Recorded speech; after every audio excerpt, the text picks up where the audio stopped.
We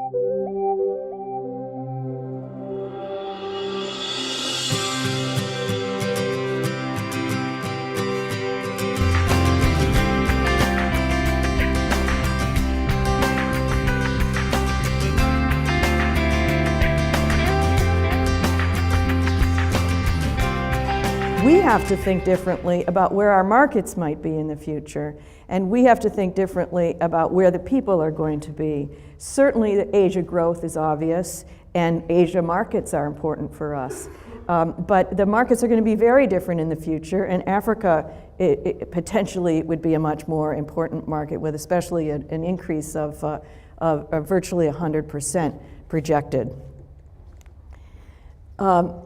When we think another piece of the challenge about the rising food demand is not just population, but it's also rising incomes. This is the good news story. The good news is that with people, whether in India or China or anywhere else, increase their incomes, then they want better food. And as they want better food, they want more protein, they want more variety.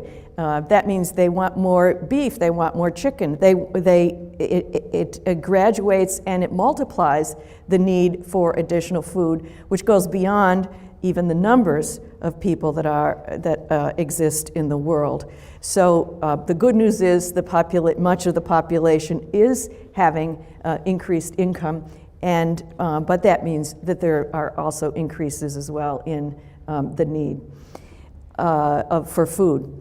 And then another point that's not often discussed in this context, but think about the increase in obesity rates, not only what we see in North America, but actually throughout the world. And that adds to food consumption needs. It also, unfortunately, adds to health challenges that the world has as well.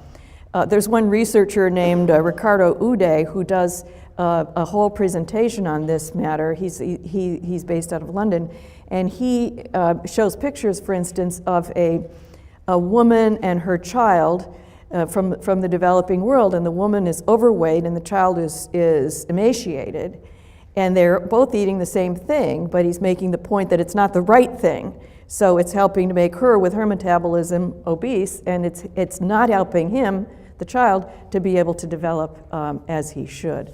So this is another issue to put on the table when we think about demand.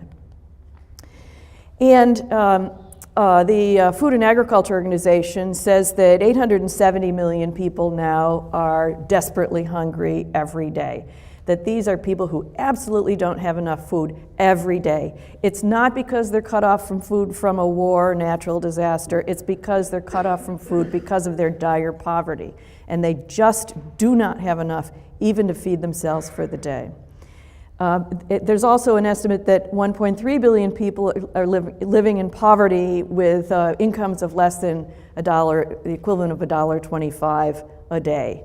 These people are also desperately hungry, not quite as desperately hungry as the 870, if you can imagine. But what's also interesting about where these people live is that most of them live in rural areas, and that women and children are the most vulnerable.